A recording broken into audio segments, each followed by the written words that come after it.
Secretaria de Estado da Cultura. Governo do Estado do Rio Grande do Sul. AES Sul.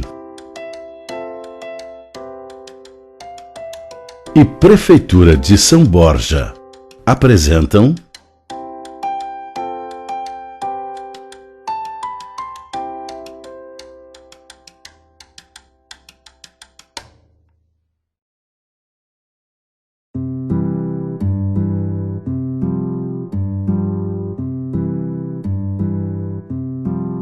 a cidade natal de Getúlio não é mais a mesma.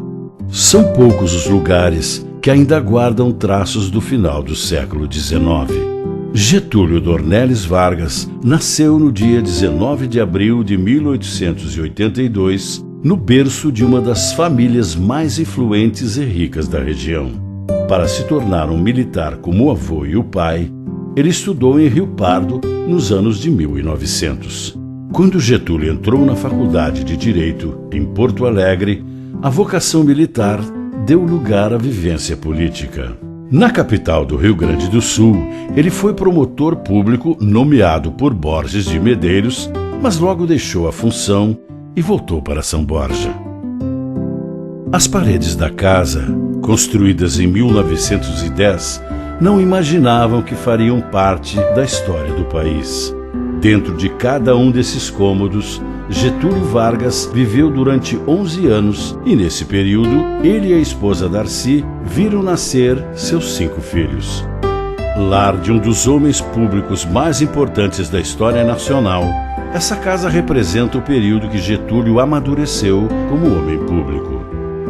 Foi desse endereço que ele saiu para ocupar outros espaços na vida política do país. A casa foi um espaço social e cultural. Além de ser íntimo e familiar, são as paredes dela que guardam segredos da vida de Getúlio, que talvez nunca sejam descobertos. Acervos e museus sobre Getúlio Vargas se concentra, com maior expressão no Rio de Janeiro, principalmente na Fundação Getúlio Vargas. E uma característica que torna esse acervo do Museu Getúlio Vargas em São Borja é esse elo, com a história local e regional, onde a gente encontra um acervo inédito da história do Rio Grande do Sul, claro que voltado ao personagem de Getúlio Vargas, mas esse ineditismo está presente nessas fontes, está presente no próprio acervo museológico como documental do museu. Um homem tão importante para a história nacional não pode ser traduzido apenas por datas e fatos marcantes. Por trás do sorriso enigmático de Getúlio, havia um político habilidoso que soube ajudar a construir a história do país e ser, até hoje, somando os 2 mandatos, o político que mais tempo ficou no governo do período republicano brasileiro. Getúlio foi deputado estadual, deputado federal, ministro da Fazenda no governo do presidente Washington Luiz e presidente do Rio Grande do Sul, o que corresponde hoje ao cargo de governador. Ele presidiu o Brasil pela primeira vez de 1930 a 1945. Depois, foi senador pelo Rio Grande do Sul e São Paulo. Em 51, foi eleito para a presidência da República. Getúlio sabia que sua passagem pela presidência deixaria marcas na vida de todos os brasileiros. No governo provisório, entre 1930 e 1934, foi criado o Ministério do Trabalho, da Indústria e Comércio, da Saúde e da Educação, estruturas que modernizaram a administração do Brasil na época. Também foi instituído o primeiro Código Eleitoral do Brasil, que estabeleceu o voto obrigatório, o voto secreto, o voto feminino e a justiça eleitoral, além da criação da carteira de trabalho e do IBGE. Nessa época, foi ao ar pelas rádios brasileiras o programa A Hora do Brasil, que depois passou a se chamar A Voz do Brasil. No Estado Novo, foi criada a Força Aérea Brasileira, a Justiça do Trabalho, o Salário Mínimo, o Conselho Nacional do Petróleo, a Companhia Siderúrgica Nacional e a Companhia Vale do Rio Doce. Também foi realizada a primeira extração de petróleo no Brasil. Sem dúvida, para nós historiadores, o legado de Getúlio Vargas para a história brasileira, ele é fundamental para entendermos inclusive o presente. Reivindicações históricas dos trabalhadores, como os direitos do trabalho, os direitos previdenciários, assim como parcelas da sociedade que reivindicavam um papel atuante do Estado na economia, resultou na criação da Companhia Siderúrgica Nacional, na Petrobras, enfim, um legado que marca a história brasileira do século XX e ultrapassa esse momento, sobretudo ressaltando aquilo que ele diz na sua Carta de Testamento, né? Getúlio sai da vida para entrar na história. No dia 24 de agosto de 1954, Getúlio Vargas atirou contra o próprio peito. Sua morte causou comoção nacional e cristalizou na história a trajetória de um político que transformou o país. Getúlio Vargas saiu da história e da vida para entrar no mito. Por quê? Porque ele foi o mais complexo de todos os políticos brasileiros. A trajetória dele diz isso.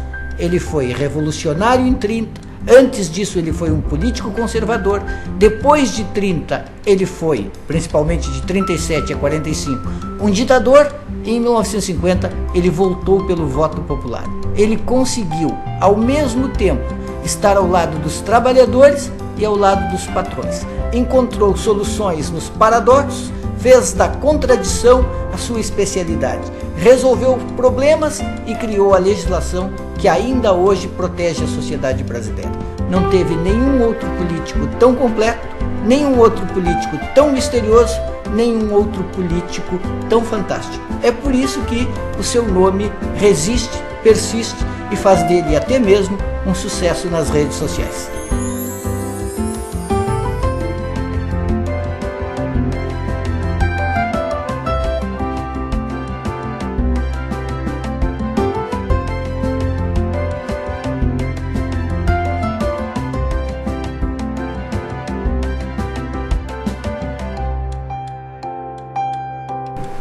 Acho que todo mundo tinha que conhecer a casa do tio Getúlio, casa onde ele começou a sua carreira política, começou advogando e dali partiu para o voo mais alto, né?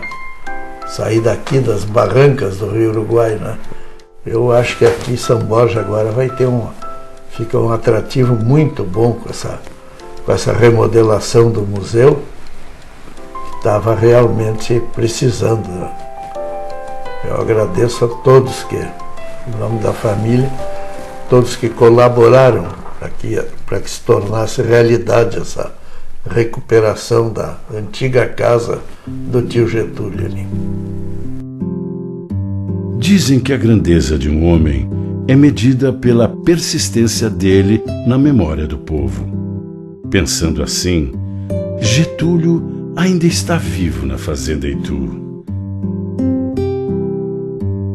No mausoléu da Praça 15.